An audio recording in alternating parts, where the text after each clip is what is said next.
impressed by the extraordinary trip that you took with your family to the Outer Hebrides and the Yeah. north of Scotland. I mean, it was serious business. Yeah, it was a Sorry, I can't hear you. I guess it got cut off for a second. Yoo-hoo! Now I can. Right. Can you hear me now?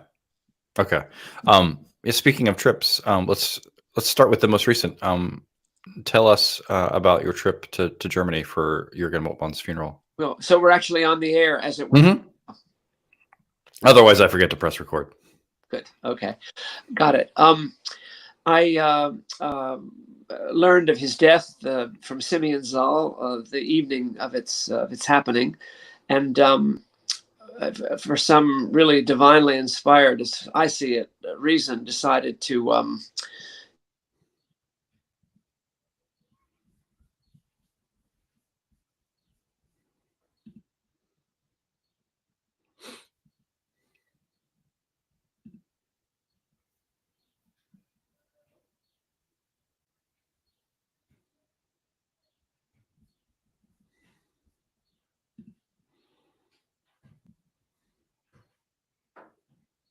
German call Überraschung, a complete surprise in my own life, to go back to Tübingen and take direct part in the funeral. So you wrote a very moving tribute in Christianity Today about Jürgen Moltmann. For people who know you and your work, you are one of the voices associated with justification by faith, and Jürgen Moltmann had a voluminous output of work. But I don't know that justification is what people would associate with him. And so, talk a little bit about how you came to study under him at Tübingen. Well, it's really a story that has the element of, and I mean this with full conviction, the hand of God upon it, because you're is to the point, because now I want to make this not about me but about him, but inevitably the beginning of the story is how we met. We decided, Mary and I, at a moment during a board meeting of the Evangelical Education Society of the Episcopal Church in Alexandria, that I really wanted to do something new. And she said, "What do you really want to do?" And I said, "Well, what I really want to do," this is after 15 years of parish ministry, "was study justification by faith." And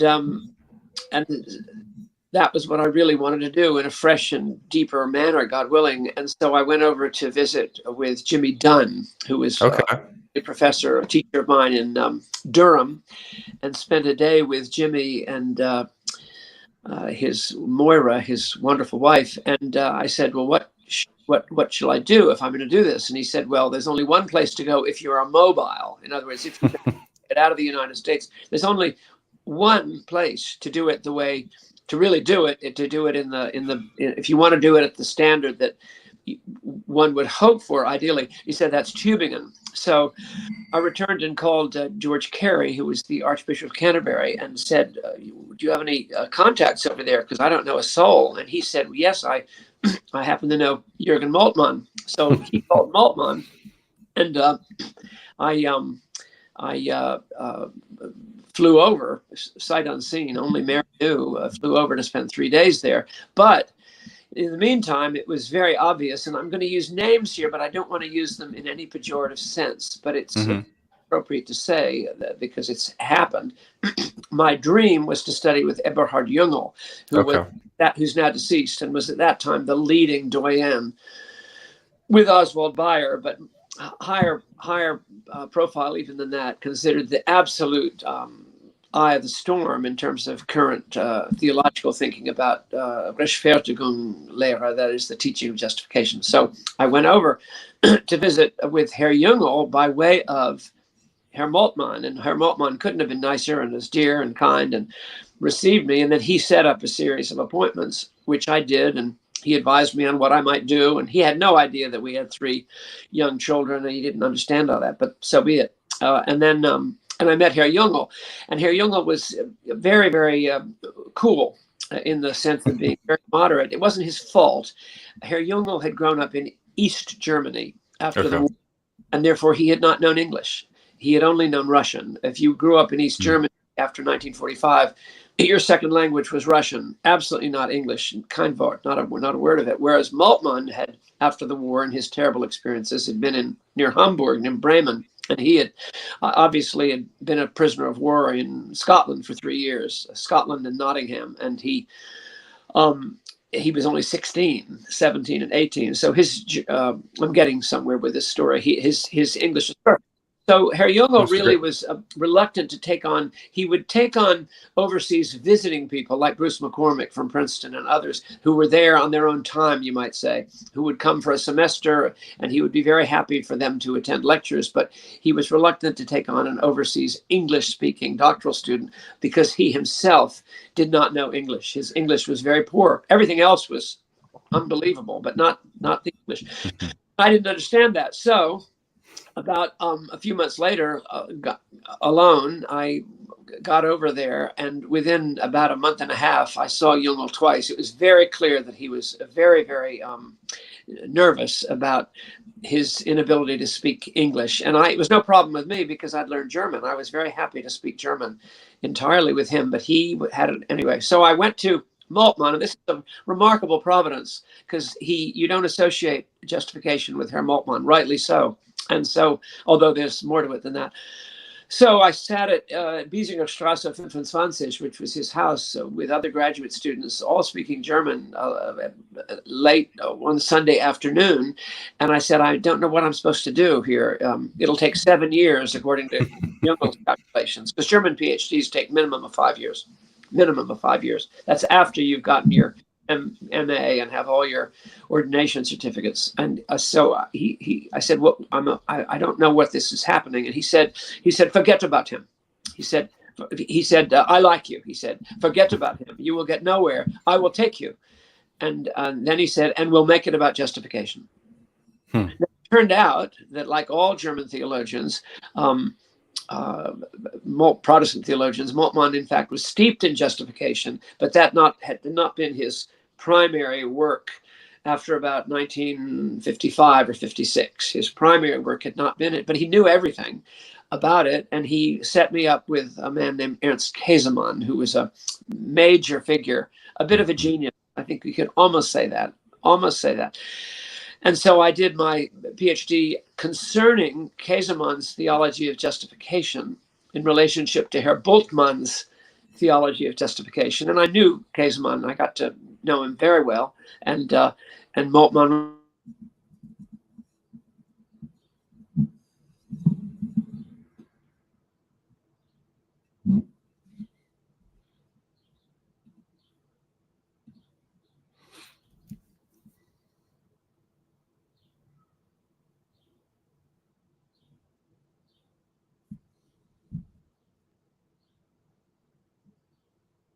attempting to do a doctorate of this nature, a work of this nature, and you have 3 children and a wonderful wife, for heaven's sake. And Moltmann's great, brilliant Christian quality of character, from which he never deviated through the total end of his life, was he actually cared about people.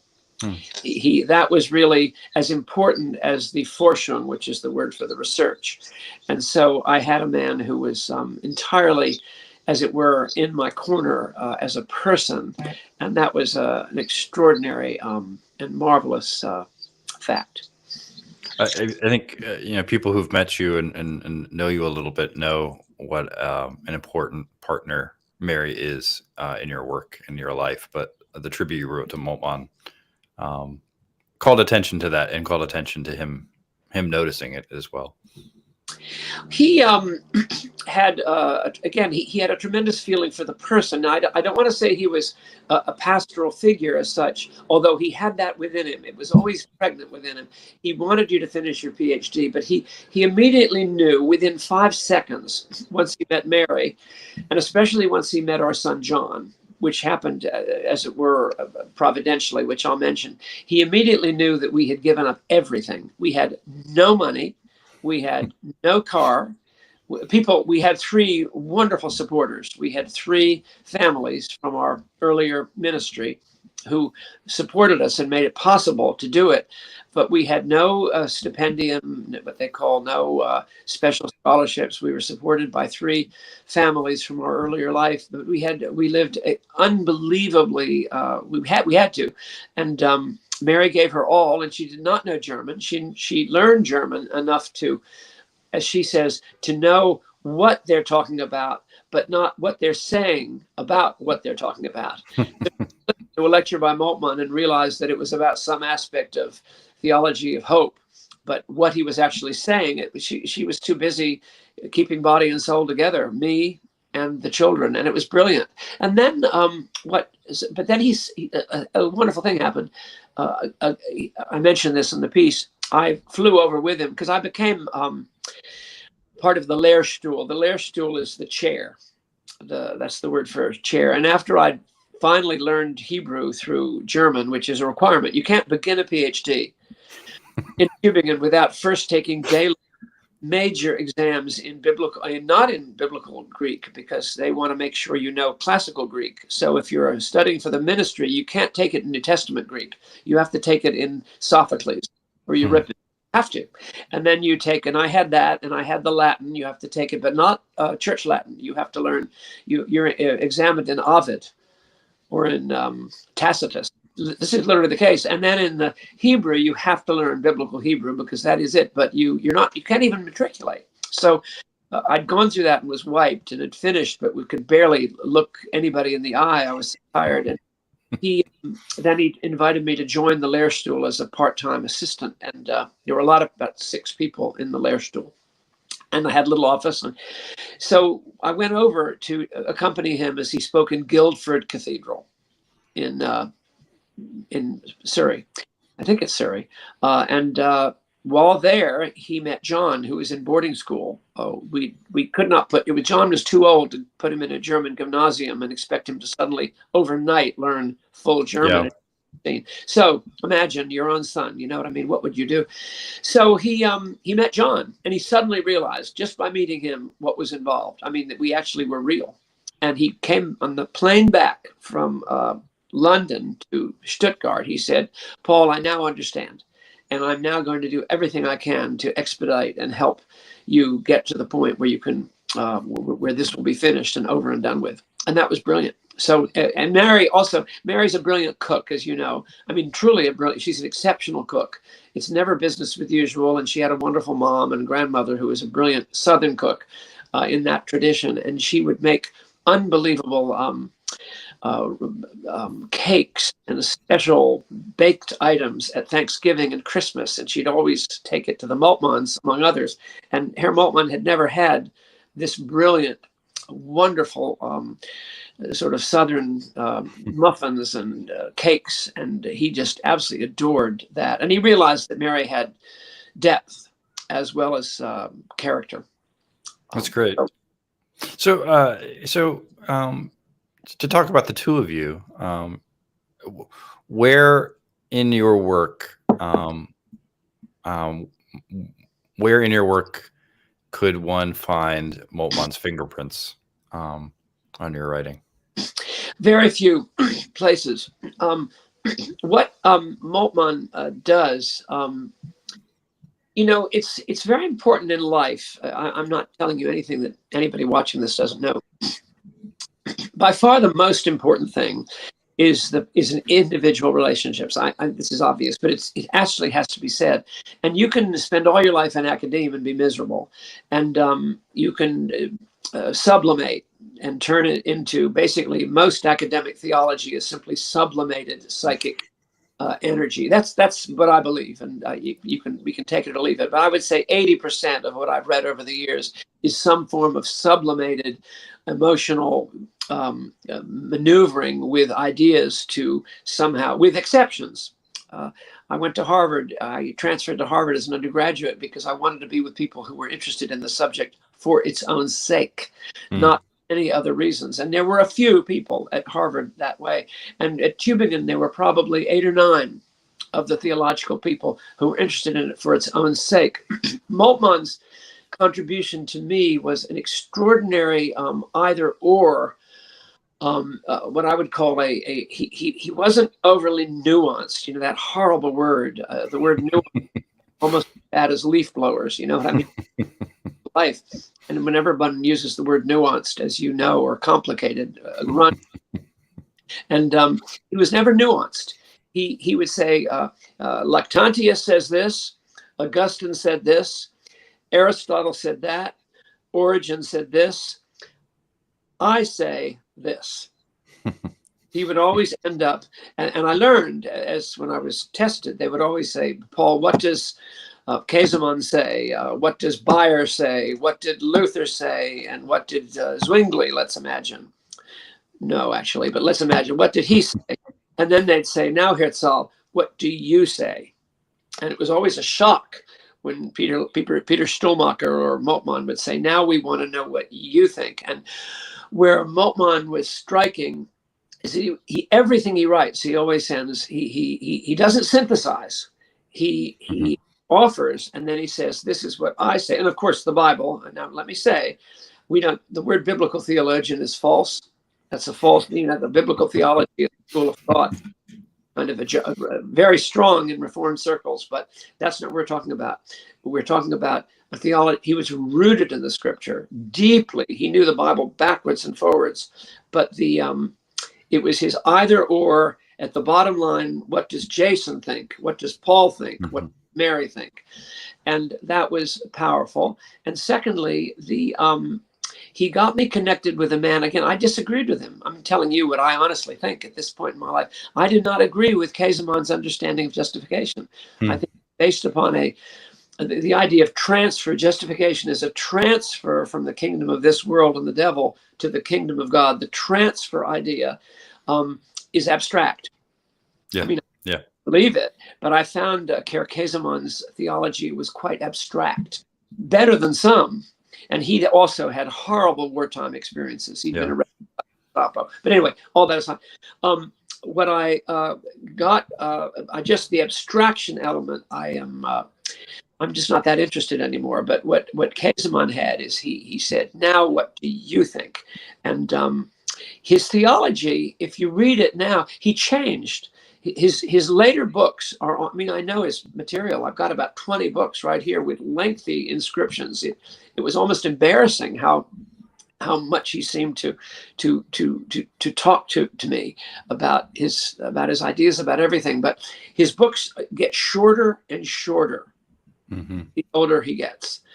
He started out with a very famous collection of essays on Karl Barth. It was one of his earliest, greatest works. And then he worked with Goethe and with Otto Weber. But his books get shorter and shorter and shorter. And his most recent book, which has just been published, which he wrote right after the death of his wife, Elisabeth Moltmann Wendel, he even changed his mind about the afterlife. And it's about 75 pages. And this is a book he wrote at his absolute magisterial end of life, but not declined period. So those are, I guess I learned more about integration, method, and, he assumed that now remember in Germany, there are three things. Is this of any interest? There are three things you have to start. You have to have your Latin, your Greek, and your Hebrew fluent before you begin. Secondly, you have to have mastered Hegel, Schleiermacher, and Barth. This is what they tell you. Don't even think of starting as a PhD applicant until you have mastering Hegel. Are you out of your mind? That's 2 years. Schleiermacher, have you read him recently? That's a mountain to climb. And Barth, how many volumes of do you have? So all of that was, but he was willing to let me take the right kinds of shortcuts. But the brevity, the directness, the proper subjectivity, all of these, and the optimistic. And he was an optimist. He had been 3 years prisoner of war. In 1943, during the British raid on Hamburg, which was catastrophic, as you know, I think 60,000 people, something along that line. It may have been 40, but it was a vast number of civilians were killed during the British raid, and he was only just 16, and he was in an anti-aircraft unit because all the, quote, men of service age were in Russia, and he was with 5 or 6 of his schoolmates, and they were all killed in one catastrophic direct hit. Everyone was killed, including his best friend, and he was 16, and he was the only one who wasn't killed. And he immediately said, "Wo ist Gott? Where is God?" And then he had been in the Battle of the Bulge, was at age 60, just a year later, and was immediately taken prisoner by the English to his great gratitude, and spent 3 years there in the camp, and that he had to confront the movies that Alfred Hitchcock had taken at Dachau. Alfred Hitchcock had made a remarkable movie when the British moved into Dachau, of the liberation of Dachau and all the dead bodies piled upon piled upon I piled. didn't know that. Yeah, and Hitchcock did that. You can see them, and all the German POWs were required to watch in detail these, and he was so shocked. He truly had no idea. He'd grown up in a secular academic background, and he was so shocked. So he had to internalize the Holocaust, 3 years of imprisonment when most of us are going to a senior prom or something like that. And then he came out and was studied to be ordained, not to be an academic. And his wife, who was also a theologian student, they immediately conceived a baby in his first curacy. That is to say, his first ministry in 1947, right after, I mean, he was basically a dead man, came back, and in hope, they conceived a baby, and the baby was stillborn. They had a stillborn daughter. And at that point, you might have just said, well, I think I'll just slit my wrists. I mean, what else is there? And they didn't. He didn't. And they continued, and they had 4 live daughters after that. So his sense of optimism was what I would say was powerfully internalized through negative experience. So for listeners, viewers, not familiar with his work, how would you characterize it, and what are the Mount Rushmore pieces that you would point people to? Well, again, your earlier point is correct. I'm not a left-wing politiker, well, theologically speaking, or in human terms. That's just not me. Me neither, so it's fine. I mean, I've always seen that as an overly high anthropology. I always thought that left-wing thinking was too, without God, you can't really create the world as you'd like to, legitimately. But I say that, so you have two sides. It's very easy to explain. You have two sides of Moltmann's Rushmore, you might say, 2 statues. You have what was called the theology of liberation, and he was profoundly initially influenced and then became a fantastic co-proponent of what had started in the under a couple of Gutierrez in South America. So he immediately felt that the theologians of liberation in Catholic South America, left-wing Roman Catholic theologians, were onto something important when it came to establishing freedom for these banana republics, as we might conceivably say. So that was a huge theme, and it made him very popular because it was anti-American in East Germany. So that was a mixed blessing, but he was very popular in the Eastern Bloc for a long time. But you had this tremendous emphasis on revolutionary struggle that was rooted in a vision of the Sermon on the Mount. I mean, it was rooted in their minds in the kingdom of God. It's called Befreiungstheologie, freedom, theology of liberation. And then that was also almost immediately transposed on a trip that he took 2 vacations while in the Swiss Alps, what was called the theology of hope. In other words, that God had given us through the resurrection something to hope for, that because we are in the light of a new life that is eternal, we can move ahead with hope in all aspects of our life. But in 1970, 69, 70, I always forget the date. I think it was 69 or 70. He got it. He also wrote a book. So you have on the left, quote, although it's not really that way, you have theology of liberation, then you have theology of hope.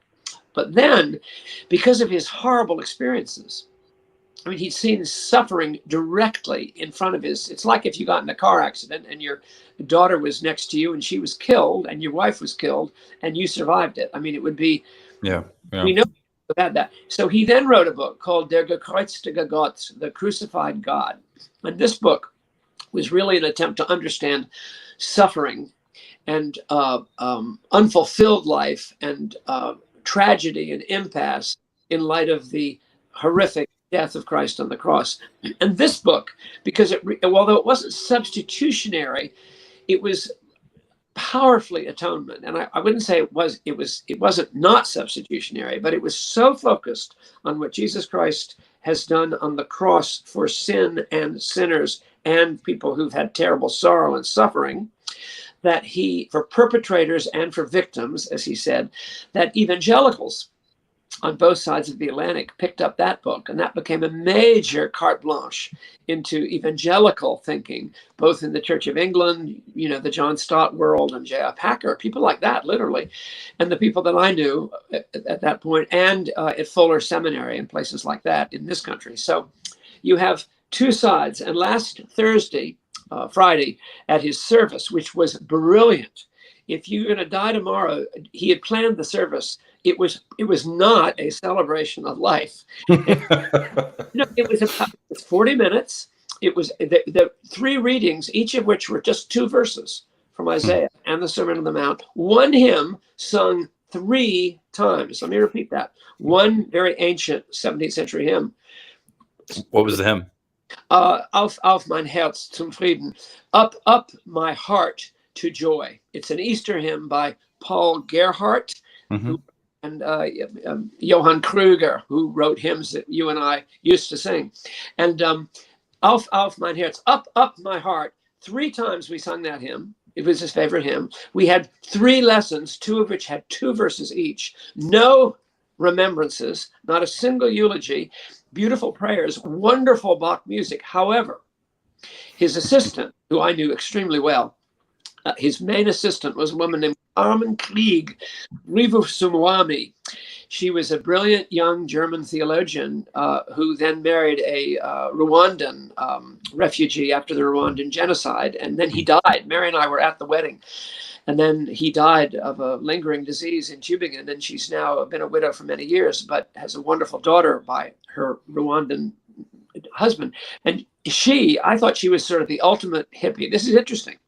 I thought of her as kind of the ultimate groupie hippie, very German, very brilliant, very looked like a hippie, sounded like a hippie, I think was a hippie, but a brilliant theological hippie.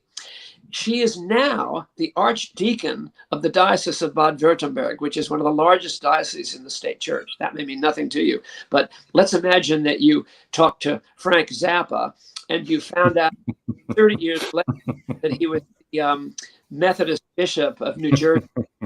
And so she ran the service brilliantly, but this is what made it personal. And that's why funerals need to be impersonal vis-a-vis the faith. Forget all this. People get up there and they cry and they embarrass themselves, and it makes you wince. But it wasn't impersonal. She was his closest colleague for 35 years. Just a colleague who then became very gifted at her church organizational work. And she's the leading figure in the diocese of, as I say, that part of Germany. And she gave the sermon. And the sermon was unbelievable. She started out by greeting the family in the way that you have to do. It was very clear to everybody that she knew Herr Moltmann as a colleague and as a friend as deeply as anybody could. And she then talked about his work, the 2 sides of it, the theology of hope and liberation and the theology of the cross. And then she talked about the resurrection. And where is Moltmann now? Where is Herr Moltmann? Because Herr Moltmann believed that when you die, you instantly go to heaven. Instantly. All of you, by the way, not your body, but your bad memories, your good memories, the worst time in your life and the best time in your life. Like that. Much of it needing to be healed, you go. And her sermon was so uplifting, naturally, it was only 17 minutes, which is perfect. The whole congregation, because he was there. The object of him was there, but it wasn't sentimental in the wrong sense, but it was so Christian and so personal. I mean, you might have just, if you just wanted to pull the curtain and say, I don't need to do anything more in life. You had auf mein Herz, up my heart to joy 3 times. Are you kidding me? Did you? So you've been a priest for a long time. Funerals are one of my pet peeves. Did you notice a change in the expectations that people bring to your office in planning a funeral over the course of your vocation? Well, they've changed because the culture of the church has allowed it to change. It was, I want to answer that, if I may. I feel very strongly about it. I've just been at let me say this properly. Let's say 3 weeks ago in Florida, I was at a funeral that was so bad. And it's about the 4th really bad funeral, because it was personalistic in the worst possible way. It didn't tell any truth. There was no real truth about, the fact that the guy had committed suicide and that he'd been divorced twice. Right now, according to the service, he was ice skating up in heaven, looking at all of us and being his own, quote, funny self, who had such a deep tragedy at the heart of his life that no one mentioned it, and yet everybody knew it. And then we had 6 eulogies, that 2 of which were okay, but most of which were totally self-indulgent and had nothing to do with the person being eulogized, but everything to do with them. It always starts, I first met Bill when I was unbelievable. And then the guy kept saying, good morning. Good morning. And then everybody had to say, good morning. And it happened to be at 2:00 in the afternoon. The guy, he forgot that it was afternoon. Then a guy got up and preached about himself. He was Presbyterian, I hate to say. He preached about himself for 40 minutes. Wow. I mean, you really wanted to say, if this is a funeral, I'd rather go to, I don't know what. Like you, it's a pet peeve. And to be at Herr Moltmann's service, where he was there, the real man that you loved was there, and the sermon was totally glorifying to God. And it was, and there was no self-indulgence. It was not about Carmen Krieg, the assistant bishop of the diocese. It was entirely about this wonderful man. And then we went to the Friedhof, which is the cemetery. We walked to the cemetery, which was a long walk, about 300 people, and every single person had the opportunity to shovel dirt on the casket, which was there. 1 prayer, maybe 2, and a flower. Everybody had a chance to put a rose, and everybody and then we left and we went to a kind of reception. But the brevity, the personalness, and the gospel of it was the lack of sentiment. I mean, Jason, how does that go down with you? Yeah, I think I have the same pet peeves. That it drives me crazy that we seldom invite the dead to their own funerals, and so the body's somewhere else, and yeah, and it's really so moving from one church to another, it's hard. It's slow work to change people's expectations if what they expect the preacher to talk about is the person and not the gospel. I couldn't agree with you more. What I want to write a book about this, a short book, because I do go to at the Church of the Advent, in the Cathedral Church of the Advent in Birmingham, where we currently are, and we've moved here, and we've been to 5 funerals in the last 4 weeks, and they've all been good. Not like the one I was talking about in Florida, because they used the old prayer book. I mean, the old, what we call Rite One. There were there were 2 eulogies in one case, but they were beautifully done. And the sermon was short and sweet. And the liturgy, the original liturgy, is vertical. Mm-hmm. It's a vertical liturgy.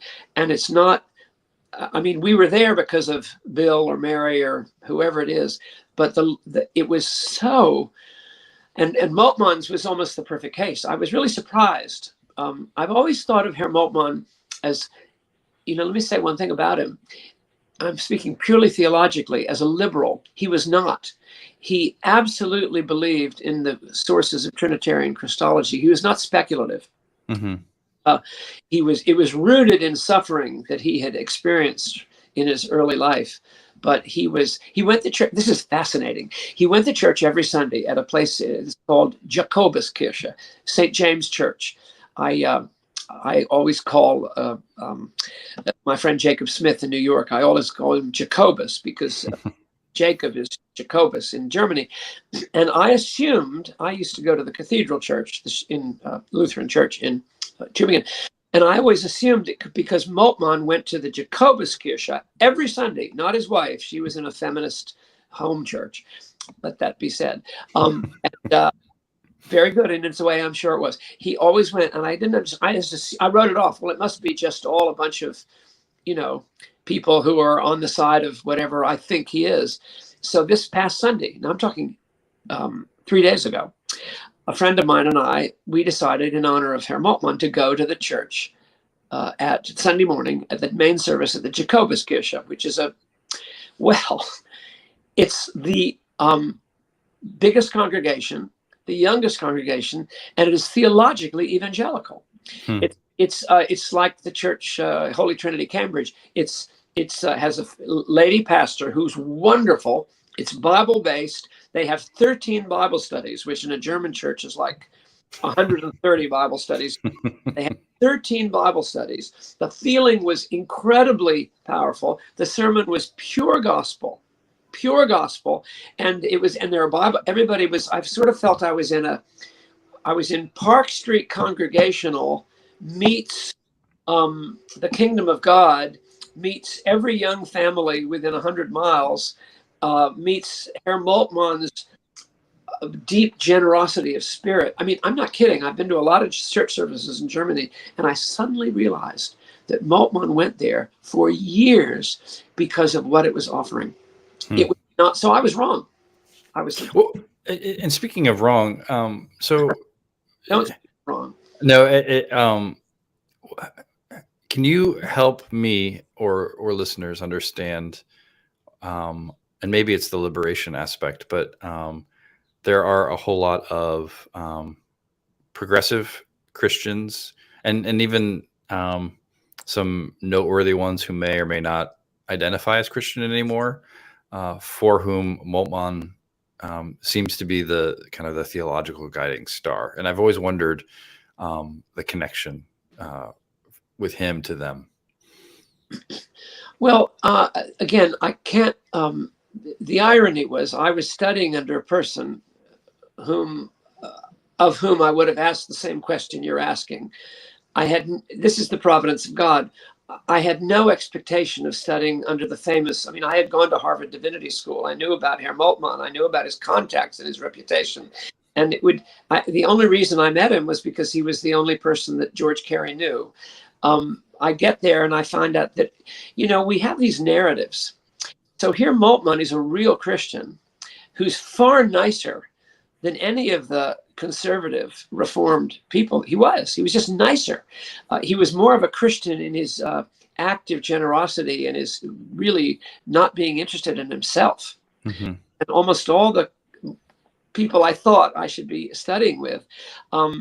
So I in terms of the Befreiungstheologie, the theology of liberation, I found that too political. But then I learned something. You probably know this already, but if you go to, is it El Salvador? I think it is, where the Jesuits were murdered. Yeah. There's it's a pilgrimage site. I think there were 6 Jesuits and 1 lay person who were all murdered by elements of the Salvadorian military at a certain nighttime atrocity. They were all shot and killed in their beds.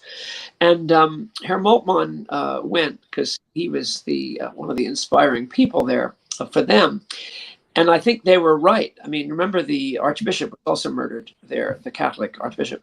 But he found that the man whom he knew, knew them all, was shot while reading The Crucified God. You've probably heard this. Yeah.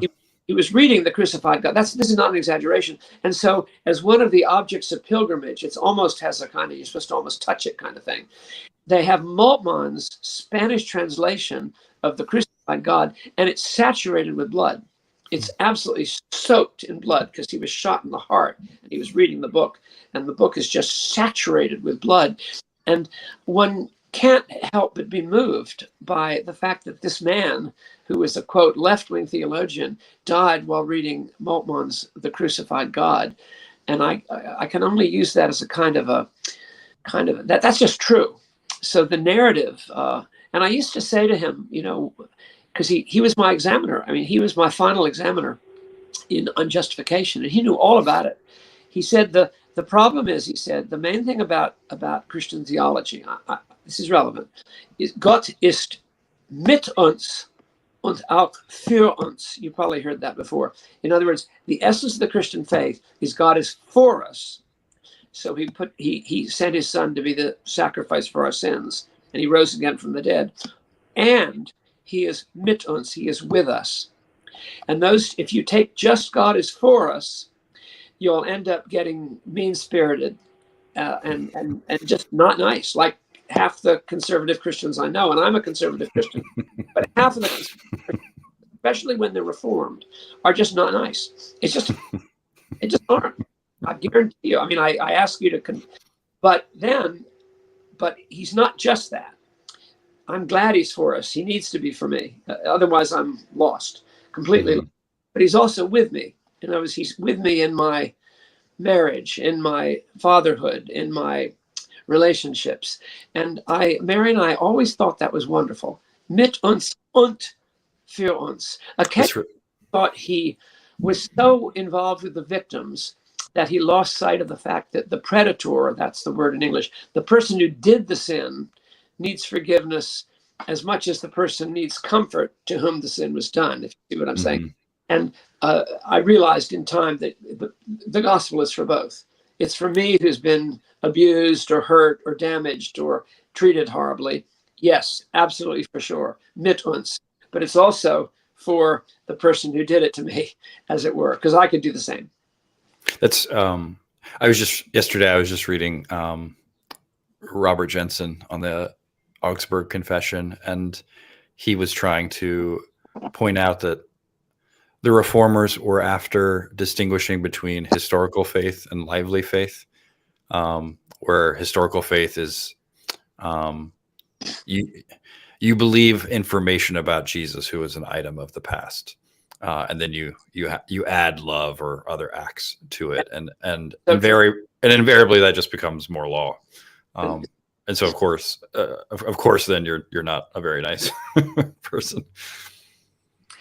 It's again, you don't want to. I'm almost at the stage in my life when I feel I'm almost in a position to, in the best sense of the word, really be specific about who I mean. But I happen to have had a contact with a person who you just met in a time of searching, and it was so different to talk to Herr Moltmann, who said, "Let's do it." You know what I mean? You would go to Moltmann and you'd say, I feel that this is where I'm being led. And instead of raising questions, have you thought about this? What about that? Let's be nuanced. Remember this? How about that? You're a certain age. He was, his immediate reaction to anything that was legitimately heartfelt was to say, jawohl, let's go. Let's do it. I was once at a marriage of this woman, Carmen, to her Rwandan husband at the city hall in Tübingen. Mary and I were both there. And I had killed myself for 1 year and finally had written one full chapter of what I hoped would be my dissertation, auf Deutsch, in German. I mean, give me a break. I'm trying to get credit for doing it. I'm really trying to get incredible sympathy. But I was wiped, and I gave it to him. Do you think this will ultimately, the thinking, am I on the right track? And he found me in the reception for Carmen and her husband in what's called the Rathaus. It was a city hall. And he said, I've read it's all in German. I've read your first chapter. It is excellent. You're on the road. He said, I've read your first chapter. It's excellent. Go. I mean, what that does to a person. What if he said, well, we need to be careful about not overemphasizing that. And one of your footnotes is a little off. And I think you've misunderstood here, so-and-so. He said, you're on the right track. And then what's the result of that? Is grace, right? Yeah, the result is you produce better work. more thoughtful work, truer work. Uh, um, your work is improved twice by the promise of his kindness, and I'll never forget it. I mean, it's like your expression, like an emoji, goes from here to here because Herr Maltmann says go.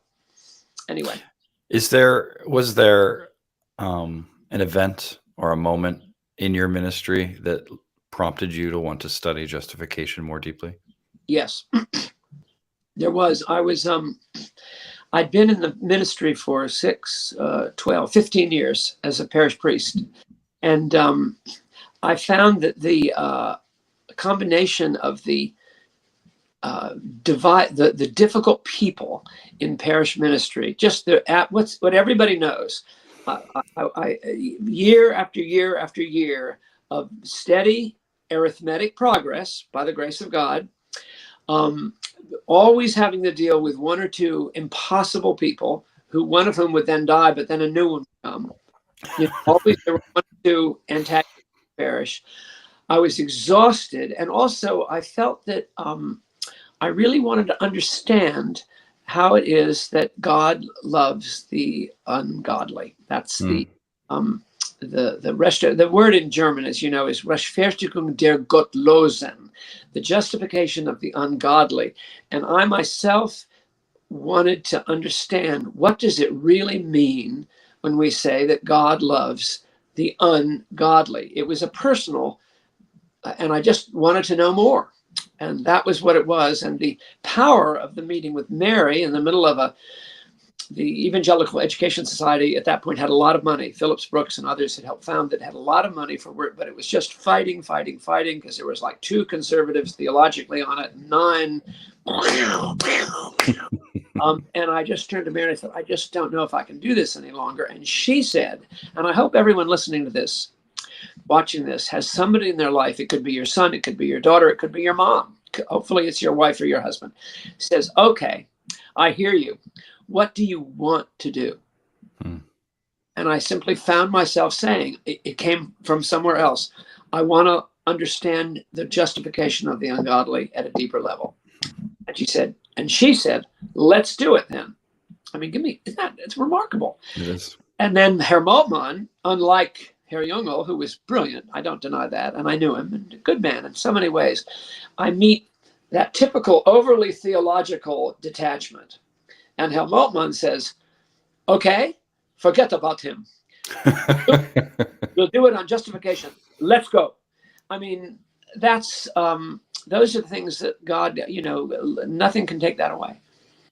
So you mentioned the justification of the ungodly, and I'm wondering this just because I have begun a series in Romans. How do you make sense to a layperson, where Paul transitions in chapter 1 from his thesis statement about the gospel to the wrath of God handing humanity over to its wishes? How do you make sense of the transition, or how do you make sense of the? How do you communicate it without losing the gospel? Well, when I've always used the phrase, it's an empirical statement. It's not a moralistic statement. We're talking about observation. We're not talking about judgment. And so what I say, it's simply an empirical fact that God has given over this world to judgment and atrocity and division and mean-spiritedness and hopeless impasse in life, represented ultimately by death. In other words, it's an empirical observation, not a judge, not an urteil. It's a bemerkung.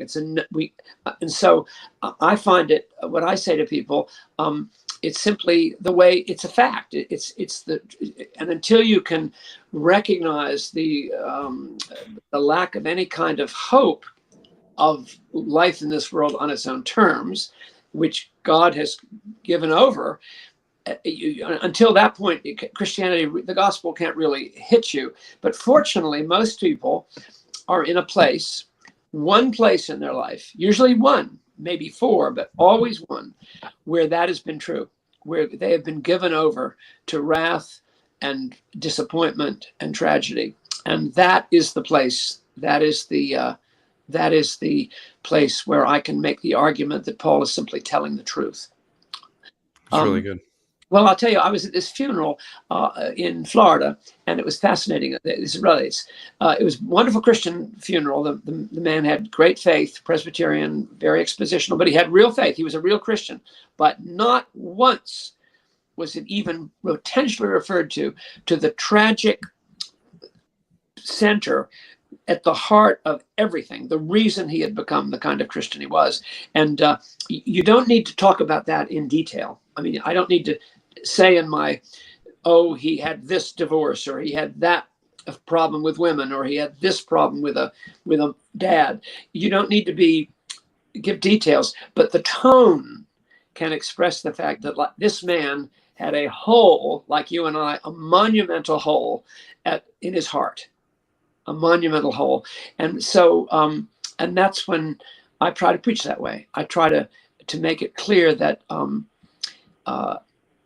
what is it? That song by Solomon Burke that was then sung by the Rolling Stones, and everybody needs somebody to love. If that hole is not addressed, which is empirical, by the way, it's not a judgment, it's simply a fact.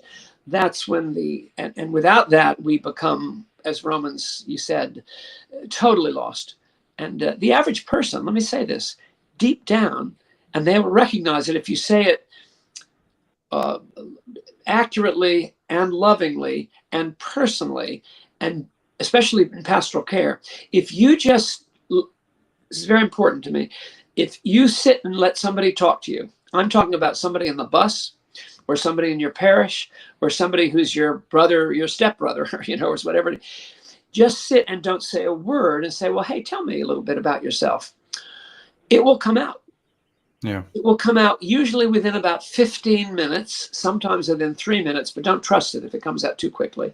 But in about 15 minutes, you will suddenly hear something that you never knew about that person. And it's major. Actually, I'm not my father's son. Or actually, I was in jail for 10 years.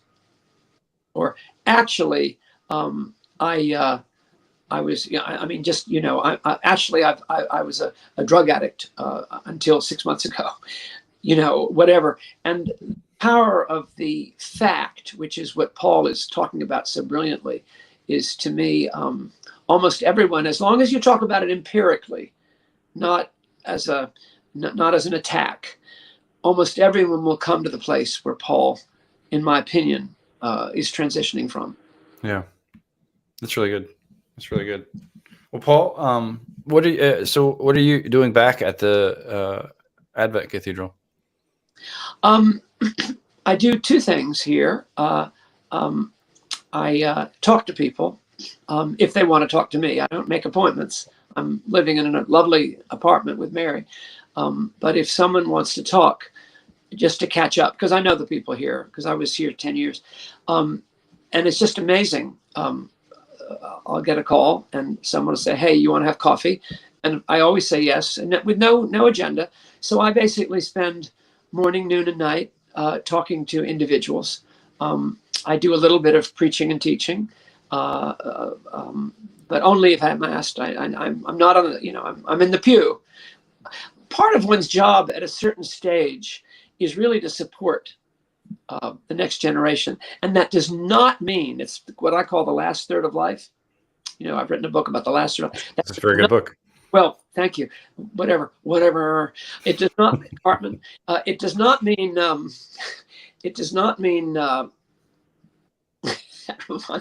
remember that scene in South Park hanging out of his body? The other guys say, Cartman, you've got such and such hanging out of your such and such. Whatever. Anyway, there are two, what you find, you want to back out. It's the old, I must decrease, so he must. And it really does mean I'm happy to be in the pew. Just while we've been talking, I see on my phone here, I've had 2 messages from people who are officially in ministry now. and many clergy can't do it. They retire and they have this tremendous need. I understand it, a need to be wanted, and so they have to take a job as the interim minister here or that. Better to retreat and then wait, and things almost inevitably come to one. Someone will say, "Well, I want to hear about that," or "You need to write a little tract about this," or "Can I come and see you from wherever I am?" And also you want to support your sons and your spiritual children, so to speak. And I mean that not. And so that's basically what I attempt to do, and be a good husband. Everybody has little physical problems along the way, and you want to be as solicitous as you can, realizing that you're hopelessly self-involved. That was a joke, but anyway,